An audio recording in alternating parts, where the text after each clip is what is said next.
네, 5월 15일 목요일 기도로 돕는 그 사랑 매일 묵상 오늘은 시편 109편 21절에서 29절입니다.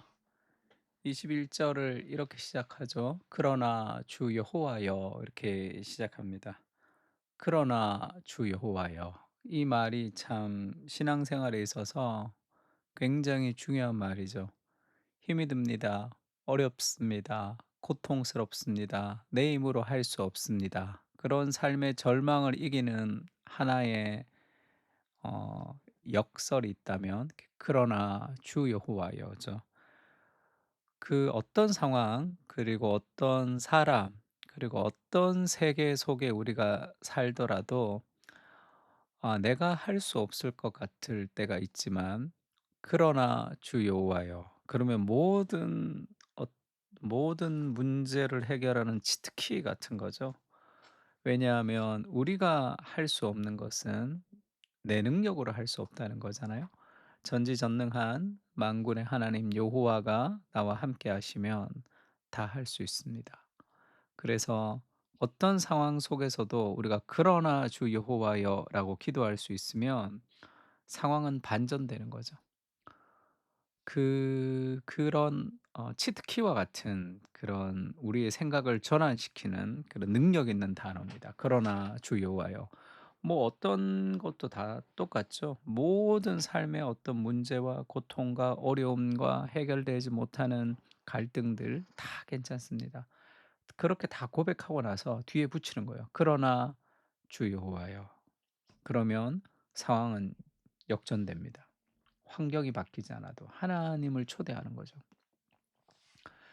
그러나 여호와여인데 21 절에 그러나 주 여호와여 앞에가 어떤 일이 있든지 상관없죠. 그러나 주 여호와여 주의 이름으로 말미암아 나를 선대하소서. 주의 인자하심이 선하시오니 나를 건지소서.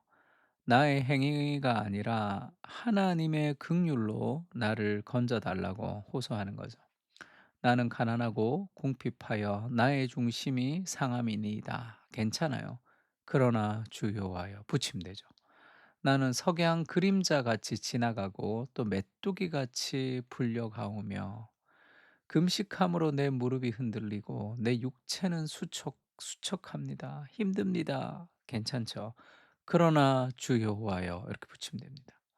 나는 또 그들의 비방거리라 그들이 나를 보면 머리를 흔드나이다. 그렇게 힘든 인생을 살고 있습니다. 괜찮아요. 그러나 주 여호와여. 그러면 다 모든 문제가 해결되는 거죠. 우리의 기도 속에 하나님을 초대할 수 있어야 됩니다. 그러면 우리의 문제가 다르게 보이죠. 하나님을 초대하면. 여호와 나의 하나님이여. 그러나 주 여호와가 단순한 능력 있는 주 여호와가 아니라 나의 아버지가 되신 나의 하나님이 되신다는 거예요. 여호와 나의 하나님이여. 이 두 가지 부르짖음은 뭐 모든 상황을 종료시키는 거죠. 그러나 주 여호와여. 여호와 나의 하나님이여. 나를 도우시며 주의 인자하심을 따라 나를 구원하소서. 이것이 주의 손이 하신 일인 줄을 그들이 알게 하소서. 주 여호와께서 이를 행하셨나이다. 그들은 내게 저주하여도 주는 내게 복을 주소서. 얼마나 좋은 말입니까? 그들은 내게 저주하여서 온갖 저주가 우리 인생 가운데 가득 찰지라도 주님이 내게 복을 주시면 되죠. 그들은 일어날 때에 수치를 당할지라도 주의 종은 즐거워하리니이다. 나의 대적들이 욕을 옷 입듯 하게 하시며 자기 수치를 겉옷같이 입게 하소서. 그들이 결국 무너지게 될 것입니다. 왜냐하면 우리에게는 그러나 주 여호와여 하나님이 계시잖아요. 하나님은 모든 인생을 바꿀 수 있는 역전의 하나님이시죠. 다윗이 골리앗과 싸울 때 그렇게 얘기하죠. 골리앗이 너무 무서웠습니다. 너무 두려웠습니다. 그러나 그 상상력에 하나님을 초대하는 거죠. 골리앗이 크다. 골리앗이 무섭다. 내 힘으로 할 수 없다. 그런 수많은 생각을 넘어서는 하나님을 초대하는 거죠.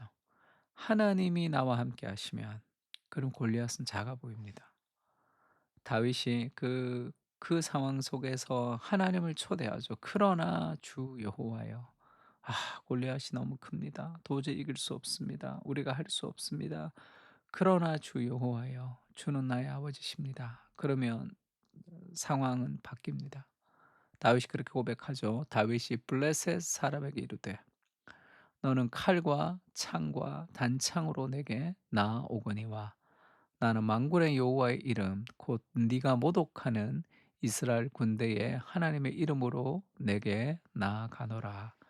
하나님을 초대하면 그 골리앗과의 싸움에서도 우리가 이 물러서지 않는, 두려워하지 않는, 앞으로 달려가는 그런 능력을 우리가 가지는 거죠. 그것이 그러나 주 여호와가 가진 힘입니다. 그러나 주 여호와여가 이제 구약의 언어라면, 신약의 언어는 이제는 이런 표현이 있죠. 그러므로 율법의 행위로 그의 앞에 의롭다 하심을 얻을 육체가 없나니 율법으로는 죄를 깨달음이니라. 이제는 율법 이외에 하나님의 한 의가 나타났으니 율법과 선지자들에게 증거를 받은 것이라. 이게 복음이죠. 이제는 복음이 우리 가운데 있는 거죠. 새로운 의가 나타났습니다. 그 의는 그리스도의 의죠. 그 그리스도의 의를 우리가 공급받는 겁니다.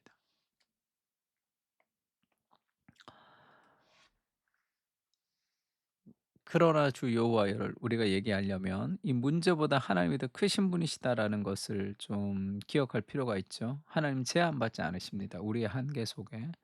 로마서 4장 17절에 그런 표현이 있죠. 기록된 바 내가 너를 많은 민족의 조상으로 세웠다 하심과 같으니 아브라함을 부르신 하나님이죠. 그가 믿은 바 어떤 하나님을 믿으셨냐 하면 아브라함이 하나님은 죽은 자를 살리시며 없는 것을 있는 것으로 부르시는 이시니라, 그런 표현이 있죠. 하나님은 죽은 자를 살립니다. 없는 것을 있는 것처럼 부르시는 능력이 하나님이죠. 그 하나님이 함께하면 생각이 달라집니다. 내 사랑하는 독자 이삭을 번제로 바쳐라, 그렇게 얘기하죠.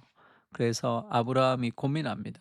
그런 여러 가지 어렵고 힘든 상황 속에서 고민하다가 하나의 어떤 아이디어를 가졌고 하나님께서 주신 그런 삶의 확신을 얻었는데, 그게 11장 9절이죠. 그가 하나님이 능히 이삭을 죽은 자 가운데서 다시 살리실 줄로 생각한지라. 비유컨대 그가 죽은 자 가운데서로 받은 것이니라. 지금 이삭을 번제로 바쳐라 하는 것은 이삭을 죽이는 거잖아요. 근데 어떻게 그 이삭을 죽이는 데까지 나아갈 수 있었을까 하면, 하나님이 죽이라 하니까 그냥 내가 죽입니다, 그러면 아버지도 아니죠.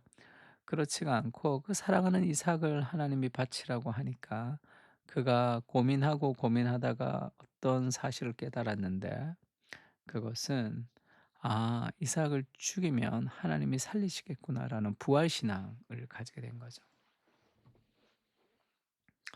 삶이 여러 가지 힘들지만 그 '하나님이 능력이 있으신 분이시다.'라는 것을 기억할 때 우리의 문제는 다시 해석될 수 있습니다.